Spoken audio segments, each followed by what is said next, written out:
బిల్డర్లో మనం breaking news చూస్తున్నాం. YS Vivekananda Reddy హత్య కేసులో కడప ఎంపీ అవినాష్ రెడ్డి నాంపల్లి సిబిఐ కోర్టులో విచారణకు హాజరు కానున్నారు. ఈ కేసులో జ్యుడిషియల్ రిమాండ్లో ఉన్న నిందితులను కూడా పోలీసులు కోర్టు ముందు హాజరుపరచనున్నారు. కేసులో అప్రూవర్గా మారిన దస్తగిరి పులివెందుల జైల్లో ఉన్న సమయంలో తనకు ప్రలోభాలకు గురిచేశారని చెప్పాడు. దేవిరెడ్డి శివశంకర్ రెడ్డి కుమారుడు చైతన్యరెడ్డి డాక్టర్ ముసుగులో వచ్చి 20 కోట్లు అడ్వాన్స్ ఆఫర్ చేశాడని, ఎస్పీ రామ్ సింగ్ తనను కొట్టి అప్రూవర్గా మార్చాడని మీడియా ముందు చెప్పాలంటూ ఒత్తిడి చేశారని తెలిపారు. తెలంగాణ పోలీసులతో భద్రత కల్పించాలని దస్తగిరి న్యాయస్థానాన్ని ఆశ్రయించారు. దేవిరెడ్డి శివశంకర్ రెడ్డికి హైకోర్టు షరతులతో కూడిన బెయిల్ను మంజూరు చేసింది.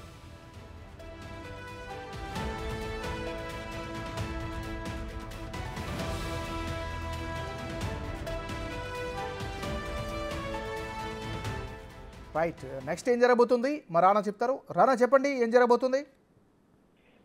కాసేపట్లో సిబిఐ కోర్టులో ఎంపీ అవినాష్ రెడ్డి హాజరు కాబోతున్నారు. ఇప్పటికే ఆయన అరెస్టు జరుగుతారనేసి కూడా గత సంవత్సరం నుంచి కూడా అనేక వార్తా కథనాలు వచ్చినప్పటికీ కానీ అతను మాత్రం సిబిఐ కోర్టు ఎప్పుడు పిలిచినా కూడా విచారణకైతే హాజరవుతున్నటువంటి నేపథ్యం కనపడుతుంది. దానితో పాటు జ్యుడిషియల్ రిమాండ్ లో ఉన్నటువంటి మరికొంత నిందితులు కూడా ఇవాళ పోలీసులు కోర్టు ముందు హాజరుపరుచున్నారు. ఇప్పుడే 5 నిమిషాలకు ముందు దస్తగిరి కూడా కోర్టుకి రావడం జరిగింది. ఆయన కూడా తను ఎందుకు అప్రూవర్ గా మారాల్సి వచ్చింది ఏంటి అనేది కూడా పూర్తి స్థాయిలో జడ్జికి ఆయన చెప్పే పరిస్థితి కనపడుతుంది. మరోవైపు ఈ కేసులో నిన్న చాలా కీలకమైనటువంటి పరిణామమే జరిగిందని చెప్పుకోవచ్చు. ఎందుకంటే దేవిరెడ్డి శివశంకర్ రెడ్డి చాలా కీలకంగా ఈ హత్య కేసులో అతనికి నిన్న షరతులతో కూడినటువంటి బెయిల్ హైకోర్టు మంజూరు చేసింది. 2 లక్షల వ్యక్తిగత పూచీకత్తు, అలాగే హైదరాబాద్ ని వదిలిపెట్టి వెళ్ళొద్దంటూ కూడా కొన్ని నియమ నిబంధనలు కూడా ఉంచినటువంటి నేపథ్యం అయితే కనపడుతుంది. దాని దగ్గరగా పోలీసులకు ఎప్పుడు అందుబాటులో ఉండాలనేసి కూడా వారు చెప్పినటువంటి పరిస్థితి కనపడుతుంది. కాకపోతే ప్రతి సోమవారం వచ్చి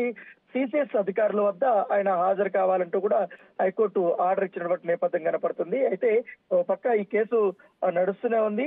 దానికి తగ్గట్టుగానే ఇప్పుడు హైకోర్టులో ఉన్నారు. ఇవాళ రిమాండ్ లో ఎర్ర గంగిరెడ్డి గాని, భాస్కర్ రెడ్డి గాని, ఉదయ్ కుమార్ గాని, సునీల్ యాదవ్ గాని, శివశంకర్ రెడ్డి కోర్టు ముందు ఇవాళ పోలీసులు హాజరుపరిచారు.